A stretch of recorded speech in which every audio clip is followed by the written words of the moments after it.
Software sucks. And it continues to suck, and 5 years from now it will suck even more than it does now. Just like now, it sucks a lot more than it sucked in 2018. But of the software that sucks, which is the vast majority of it anyway, the kind of software that sucks the most is the so-called free and open source software, primarily because it's not about software. As usual with most tech issues, the main problem is between the chair and the keyboard. Only in the case of so-called FOSS, it's on the developer side. It's time to name the issue and be explicitly judgmental about it, since it no longer harms just the tiny bubble that FOSS is. Let's explore.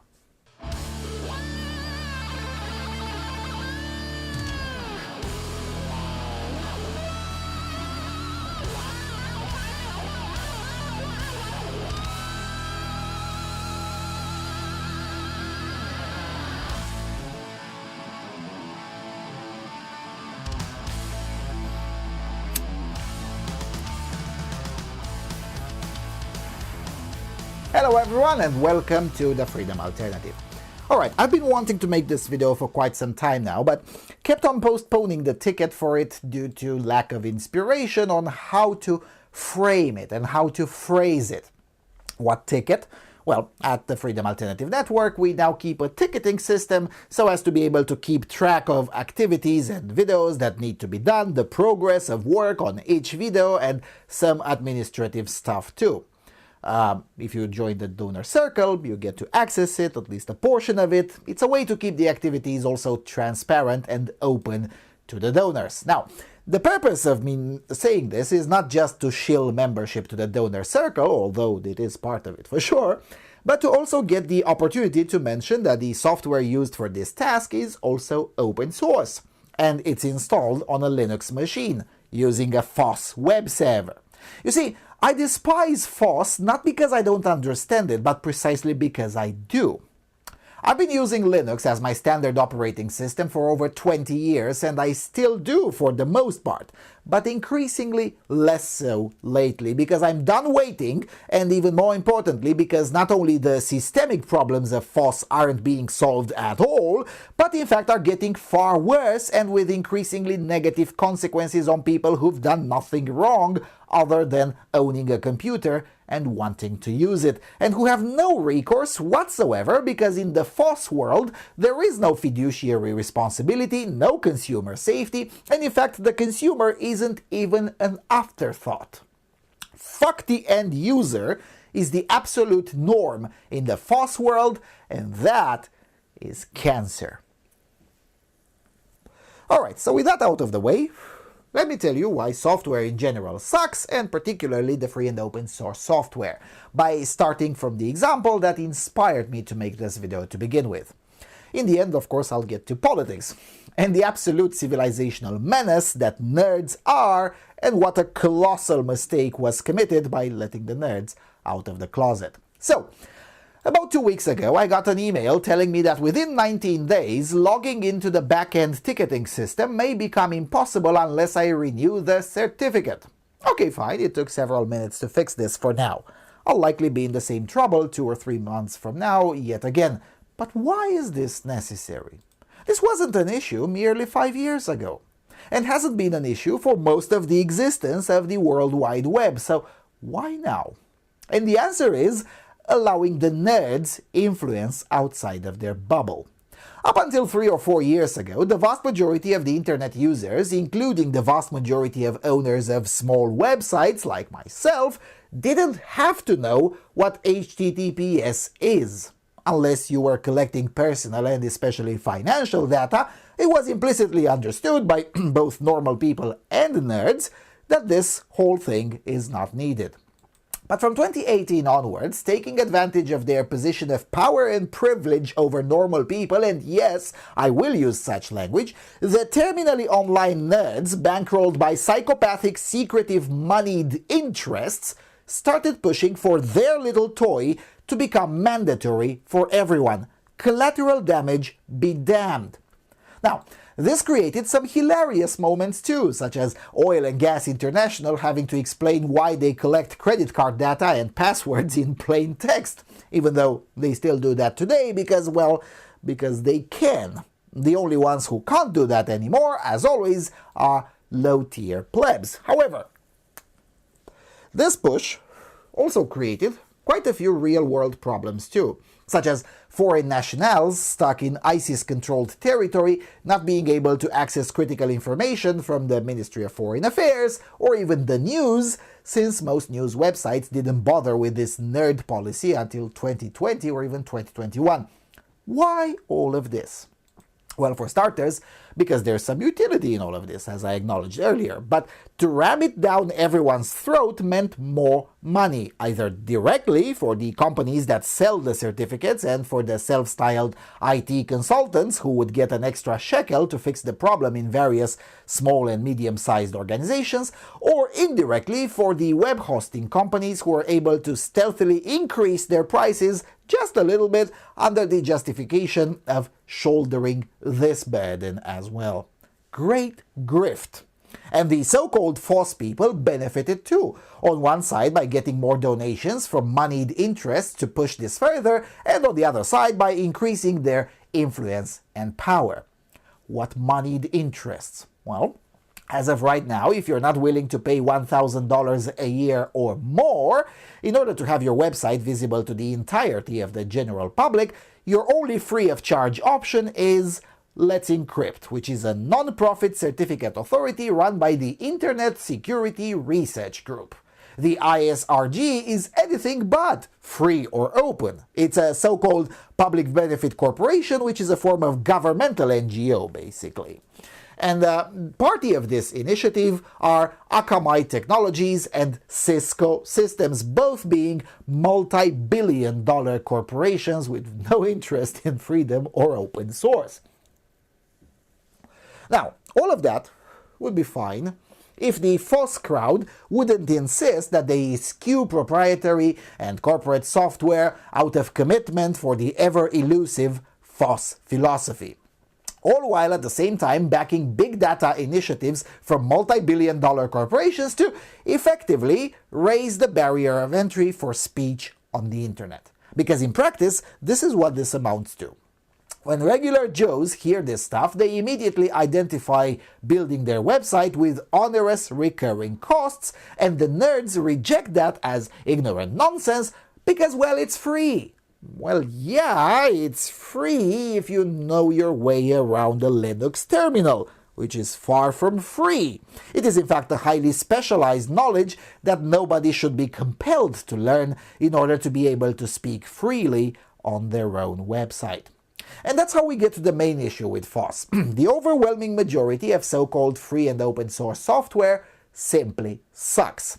It's not a free alternative to proprietary software, it's the retarded sibling of proprietary software. To this day, there still isn't any FOSS software to use, at least to edit small YouTube videos like this one. And do so without, in under 20 minutes without retarded errors or kernel panics. To this day, the Office alternative, LibreOffice, continues to be distinctly inferior to Microsoft's Office 2002. Like, seriously, when I started using Linux, there was no Office alternative, but soon enough, OpenOffice appeared, which was, in fact, slightly better than Microsoft Office 97, which was still the norm in almost all institutions as late as the year 2002. Since then, however, almost nothing improved. Microsoft Office XP Service Pack 3, otherwise known as Office 2002, is still, to this day, superior in absolutely all respects to anything produced by the always bragging, never delivering so-called FOSS community. Even in the free aspect as well. I mean, since Office 2002 is over 20 years old, you can now download it for free from archive.org and use it for free because Microsoft no longer enforces copyright on it since it's on so-called end of life.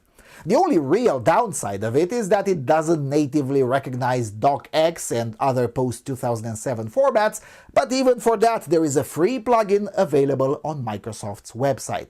And that's because of something that the FOSS people basically never take into consideration: backward compatibility. OpenOffice from 2002 would never work easily and seamlessly on any modern distro the way Microsoft Office 2002 would absolutely work on Windows 11.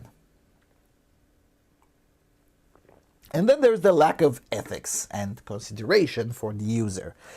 By tradition, proprietary software would go in the direction of hiding complexity from the user to get the user to buy the product, while FOSS would dump all of the complexity on the user, or at least make it easily accessible, in the name of freedom. Now, both of the approaches have their trade-offs for sure, but at least it was a real choice, albeit one that inherently disadvantages Linux and FOSS projects, since it has remained an operating system mostly for specialized connoisseurs and nerds.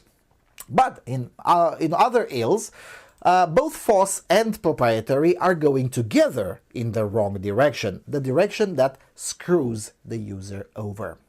Since Windows 10, updates have become mandatory. So mandatory, in fact, that workflows in relatively important places have been heavily disrupted.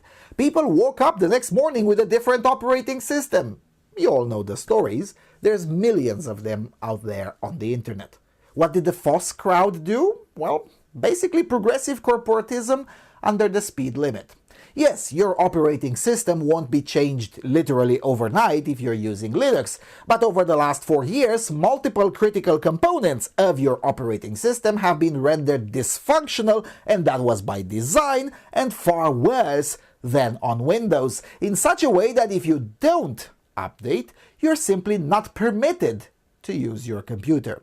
This is in fact worse than on Microsoft. I still use, though only for editing these videos or writing some scripts and maybe shitpost on Twitter, but I still use a Windows 7 installation that is unchanged for a decade, and the updates are intentionally blocked. Meanwhile, you can't use in 2023 Linux Mint from 2008 or Ubuntu 10.04 from 2010. I mean, you can, but every software in it is dysfunctional. You can't install the latest browser on it, while you can still do that even on Windows XP and safely use it. You can't install a functional Office pack. You can't do anything with it, really. And I can already hear the FOSS fans typing. Well, actually, yes, you can if you repatch everything by scouring the internet with all of the compatible dependencies manually, blah, blah, blah. So in short, you can if you're a terminally online autist. No reasonable human being that doesn't work in the field related to computer. No reasonable human being does that. Come on, get real. But all of that was, up until a few years ago, a discussion within self-selected closed circles. The change in enforcement on HTTPS is one of the visible aspects that changed that dynamic, but it's definitely not the only marker. For all the whining of the so-called FOSS community, who never stops complaining about how it is under assault and threat of assimilation by for-profit corporations, a lot of the opposite happened as well.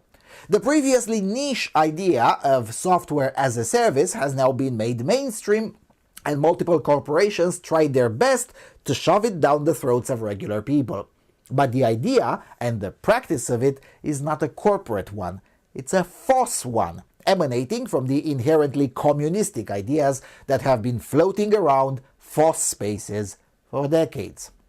Releasing software without much testing and then compelling users to undergo successive updates is also originally a FOSS idea. It's called the rolling distro release. In 2003, you would buy your software, install it, and that's it. It worked out of the box, and you could do with it what the label said it would do. In 2023, that is rarely the case anymore. And in fact, some useful software isn't even available in a box. Office 365 is the best example of this. And the customers are effectively victims of institutionalized wiretapping. In 1988, when the communist regime in Romania would have us register all of our typewriters with the state, we would call that abuse of power. In 2023, when big tech effectively does the same and also has you pay for the privilege of having all of your private documents scanned and copied, we don't call that abuse of power, even though that's exactly what it is. We call it technological progress. What is the response from the so-called freedom-loving FOSS community? Is there a lawsuit by the so-called Electronic Frontier Foundation against this madness? No, of course not. The FOSS response is progressivism under the speed limit. LibreOffice Online, but not mandatory yet. For all the bellyaching about the lack of ethics in corporate and proprietary software, the FOSS so-called community has been highly successful in exporting its own deeply unethical and Orwellian methods and practices into corporate and proprietary software without any obvious benefit for the end user. Heck, the standard practice of fuck the end user is now increasingly more common in proprietary too, largely due to the adoption of the freemium model. You see, back in 2002, Microsoft had to convince you to give a crap ton of money on its operating system. So the updated would better be good and an obvious improvement over the previous product. That's why there's such a difference between Windows 98, Windows XP, and Windows 7. But over the last decade or so, there isn't much difference. Why would they even bother, since a lot of the customers aren't even paying, and they can always ram through an update if a serious enough bug is found? Oh, that disrupts the user? Who cares? Tough luck. And here's the thing. It will not get better by any stretch of the imagination. In fact, 5 years from now, it will be far worse. How do I know that? Well, for the same reason I mentioned in the intro. The problem is between the chair and the keyboard. The people involved in this suck. So it's an instance of garbage in, garbage out. And whenever I mention this, I'm either greeted with a lot of curse words from people still in denial about the inherent problem of tech as a field, or with conciliatory acknowledgements to the tune of, well, yes, but that's because the generations changed and the field is now no longer dominated by people who are passionate about their work, but rather by people who just see it as another job, except better paid, and who don't have the same work ethic, yada yada yada, present-day corporate governance doesn't help, blah blah blah, or words to that effect. Well, there's just one problem. There's no reason why such mess should be tolerated, even if that excuse were to be entirely true. But it's also not entirely true. There are far more computer nerds today than in 1997, so you can't exactly tell me there was something special 25 years ago that can't be reproduced today. What did bork a lot was, yes, corporate governance, but also over a decade of low interest rates, which effectively encouraged get-rich-quick schemes. I think I gave this example in the past too. The application Yo, which allows you to send a Yo to another person. That's it. This app gobbled $1 million investor money, which were almost entirely spent on the founder in order to ensure the app doesn't get hacked, and it still got hacked, by the way. But the Yo app is the epitome of what happened in the field from 2009 and until 2023, when finally all of these grifts are being mercilessly wiped out. But there's a more profound issue too. From the onset and basically until present day, this whole field was left unregulated. And I don't mean just unregulated from the state, but unregulated period. Who regulates Windows? Is there a private arbitration court where you can claim damages from Microsoft's policy of shoving updates down your throat when you got work to do? Can you sue Microsoft in a state court for that? Of course not. Who regulates Linux distributions? Is there a place where you can sue and claim reparations for the fact that even following the official documentation on the software plainly didn't work, and in addition to wasting your time, thus losing you money, it also broke your hard drive? Can you sue anywhere for that? No, of course not. In fact, the FOSS so-called community goes into a full frenzy whenever the notion of consumer protection is even suggested. Read the documentation. We don't have an obligation to educate you, they shout in terminally online forums whenever a truck driver asks why he can't watch YouTube videos anymore. Imagine any other manufacturer of any other product doing that. And again, none of this would have mattered, and indeed it absolutely did not matter until 2017 or 2018, if all of this would have been left where it belonged, on the outskirts of society. But once their problems are now exported into the mainstream, the idea of not regulating this is even more extreme than it already was in 2002. And it's not just me saying that anymore. Vinton Cerf, one of the fathers of the internet as we know it today, has finally had this revelation just about 6 months ago, although the issue has been self-evident for over a decade. Via Inside Higher Education, the research community that enables the creation of technology, however, does not always consult with or does not always have access to psychologists, anthropologists, sociologists, neuroscientists, and other experts, according to Cerf. These individuals might help computer scientists understand how people may react to new tech environments and applications. All of us in the online world that provide products and services need to be more cognizant than we have been about the impact of these technologies on our social and economic lives, Mr. Cerf said, close quote. Well, duh!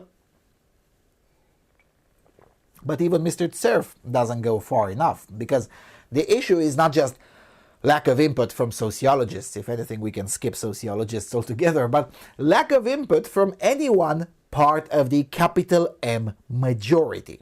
The capital M majority is not terminally online, tech enthusiast, interested in the intricacy of machinery, or enthusiastic about surrendering his privacy to someone else's infrastructure. Yet the field has been exploiting this relentlessly without any check and balance. The sudden spike of the interest rate in 2023 is the first check and balance in decades. It's the first time when they have to face some semblance of reality. The tech field has been allowed to disrupt the lives of hundreds of millions of people, oftentimes intentionally so and in a negative way, without any checks and balances. And that is a civilizational issue, is no longer a tech issue. It was all fine and dandy to function like that when the vast majority of the public was not affected in any way, or when your implementation wasn't disruptive for disruptiveness' sake. But since that changed, regulation should change too. Only now, after decades of harm, there's finally some question being posed that, maybe AI projects should pass an ethics audit before being allowed. Oh, that's so cute. But why stop just at so-called AI? If anything, most software should be subjected to this, especially operating systems. Operating systems should pass the unanimous panel approval of a committee of 15 or 25 people, of which at least 2/3 to be randomly selected people from the general public without any tech competence, and the other third to be people of at least 45 or 50 years of age with limited tech competence. If your product is unusable outside of the tech bubble, then it should not be labeled as for the general public and distributed only in closely surveilled circles. Oh, but that raises the barrier of entry, will cry the choir, to which I say good. Low barriers of entry got us multi-million-dollar houses of cards like Uber, which, in addition to losing money, led to real-life violence in cities across the world, and the tech nerddom and terminally online millennials unironically arguing that that's somehow not the responsibility of Uber and the developers. Oh, really? It took several years until we saw the first people jailed for pirating movies, even though those people were harming far fewer people than what Uber did. Torrenting a Hollywood movie didn't get anyone killed or beaten up on the streets, and most definitely didn't render anyone jobless. Uber did that. Torrenting folks didn't try, and most definitely didn't succeed, to buy presidents, prime ministers, and mayors across the world to actively push their habits on the general public and purposefully disrupt an existent and functional way of life. Uber did that. Oh, but nobody forces you to use Uber, will cry the choir. Yeah, sure, just like nobody forced you to get QR coded in order to be able to buy food, right? Give me a freaking break. The tech nerds and techno-optimists must be put in their place, alongside the psychopathic moneyed interests that fund them, of course. Yeah, sure, Uber is not mandatory unless you happen to be in a city in which the mayor was bribed by Uber, and Uber's anti-competitive practices have driven normal taxis out of business. Then what? But this goes even beyond Uber or the nerds borking the internet by assuming that everyone else is just as autistic as they are. This goes to even more pressing issues, such as, let's say, digital ID. Conservatives are correct to be suspicious of such schemes, but unfortunately, conservatives are suspicious of them for the wrong reasons. Some segments of the left are also suspicious of digital ID, also for the wrong reasons. Conservatives worry that this will increase state control, which is a legitimate issue, but fail to notice that the more likely problem will be increased corporate control and malfeasance. How many times did the IRS database got leaked from the internet? Yeah, I expect a lot more of that to happen as the nerds get a hold of your other data too. Leftists worry that such initiatives would harm immigrants, which is, quite frankly, a non-issue. The smarter leftists do identify the issue of public-private partnerships, but still fail to identify the inherent corruption and malfeasance of the government itself. The reason both left-winger and right-wingers get things only partially correct is because too many people these days fail to understand human nature, and particularly the nature of smart, terminally online nerds. After all, where do these ideas come from? No, it's not the World Economic Forum, it's not the Европейский Союз or the UN or some national government. Those people are the followers. They repackage the ideas for their own interests, but they're not the originators of them. The originators are relatively smart, low EQ, terminally online nerds. That's where the overwhelming majority of terrible ideas in this sector come from. Then those ideas are examined by various financial interests and then prioritized. Those that bring more money are implemented right away without much consideration. So for instance, porting your bank account on your phone, which is an inherently terrible idea in all respects for the average Joe, is an idea that came up in nerd circles whose understanding of privacy is zero since they're social outcasts anyway. That idea was then analyzed in a marketing department of a bank, which calculated that even if only 2% of the customers adopted, it would pay for itself and bring some nice profit to the bank too, so that's how it got implemented. Corporations love digital payment a lot more than the state. Why?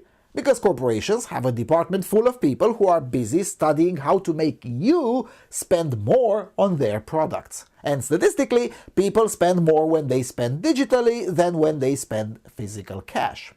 The fact that this aligns with the inherently authoritarian interests of the government is just a nice bonus, because then some private actors can simply ask for subsidies to roll out the product, or legislation to ban the competition, or to mandate their product. However, the same is not true with digital IDs, which come with a lot of challenges for the private actors, such as risk of lawsuits, and with very few immediate benefits. As such, there is less enthusiasm for those in corporations, but a lot more within the state. Nevertheless, digital ID is also a nerd idea. And it's not even a new one. It's at least 30 years old, and it started in nerd tech circles, just like Vinton Cerf says, without consulting with psychologists, anthropologists, sociologists, neuroscientists, and other experts and individuals who might have helped computer scientists understand how people may react to new tech environments and applications. So there's that.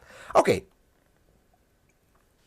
So I've gone from shenanigans with HTTPS to software sucks to digital ID, largely because they're all interconnected. And if software sucks, then digital ID software will necessarily suck as well. But what to do? Well, for starters, stop voting for techno-optimist politicians. That's an obvious one. If a politician promises to abolish the Ministry of Digital Transition, or really any state institution that has digital in the name, vote for that politician. Secondly, stop mindlessly using technology. The power on this resides with individuals. That's why there is so much money poured into propaganda to convince you that all of this is inevitable. If it had been inevitable, then you wouldn't need to be constantly reminded of it. In reality, though, it absolutely isn't inevitable. This was witnessed in the last 3 or 4 years. The use of cash absolutely increased in nearly all countries of Europe, all while the official propaganda insisted heavier than ever for you to eschew cash so as to avoid getting this cold. The former CEO of Samsung, who died in 2020, didn't have a smartphone at all and would send his most sensitive messages by writing them with a pen and then send them through the fax machine. The new CEO of Samsung has a smartphone but still uses the fax machine for important messages, and in February 2023 explicitly called for parents to stop giving smartphones to children especially. Mark Zuckerberg is even more paranoid about privacy than I am. And in fact, if you look closer, almost all of the powerful people are, in practicality, very conservative when it comes to their use of technology. As always, do what they do, not what they say. So that's something everyone can and should do. Then, of course, if you're good with computers, stand up to your peers and steer them away from terrible ideas. Not every new tech thingy is good. In fact, most have been terrible over the last decade. On the political front, try to influence both the politicians that already agree with you and those that don't. Politicians who agree that the tech sector should be regulated and regarded with a lot more suspicion than it has been so far oftentimes reach to this conclusion for the wrong reasons, which oftentimes results in wrong policies. Sure, not always. For instance, some Democrats reached the correct conclusion about Google's excessive surveillance because they thought about the women who seek abortion. Now, that's a terrible rationale, but the policy pronouncement is still pretty good. Don't use smartphones, or if you do, limit the use and leave it at home routinely. That's a very good advice. Unfortunately, though, politicians who are skeptical of the nerd finance tech complex come to that conclusion via factually wrong claims, which makes them far easier to dismiss.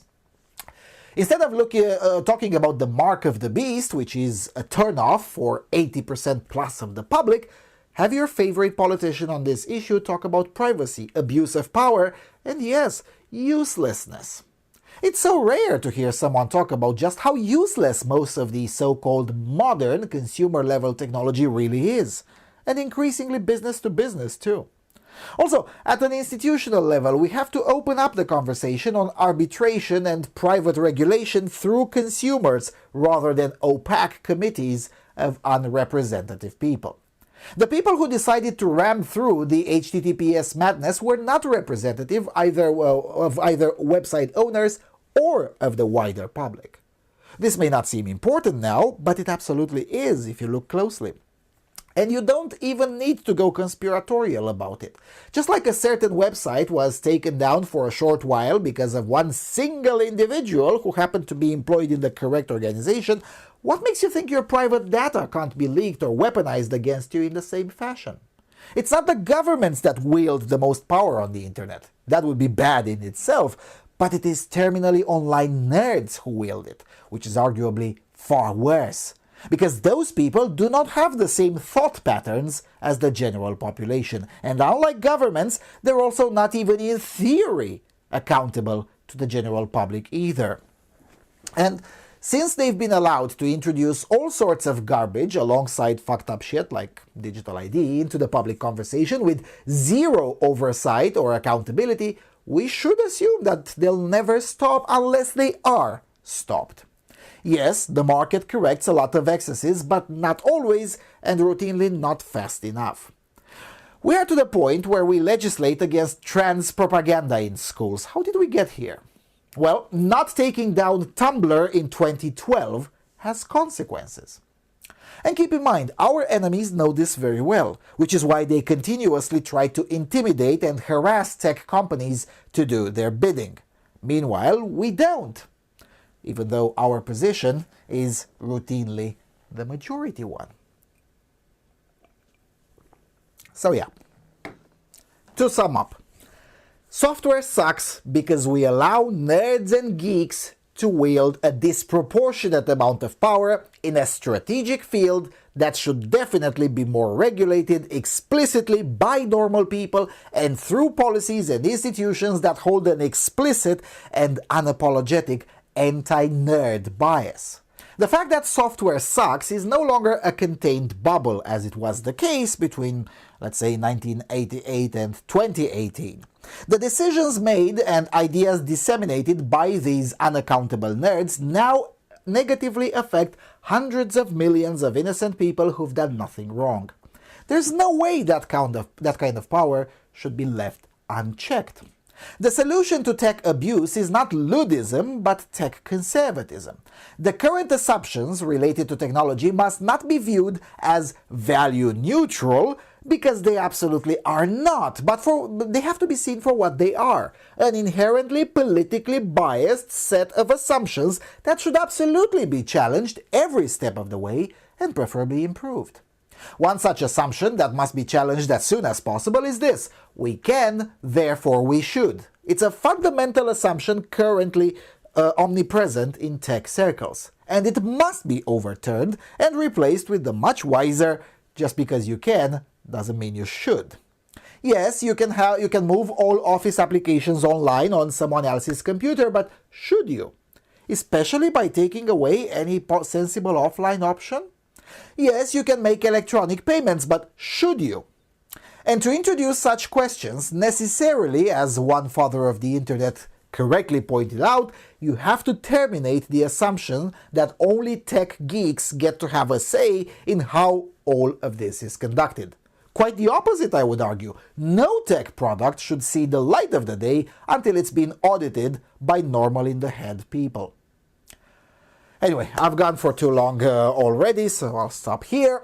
Thank you all for watching. I'm sure I'll get some flack for this, but don't forget to subscribe, visit our website, and if you like what you do, please consider giving a shekel. See you all soon on The Freedom Alternative.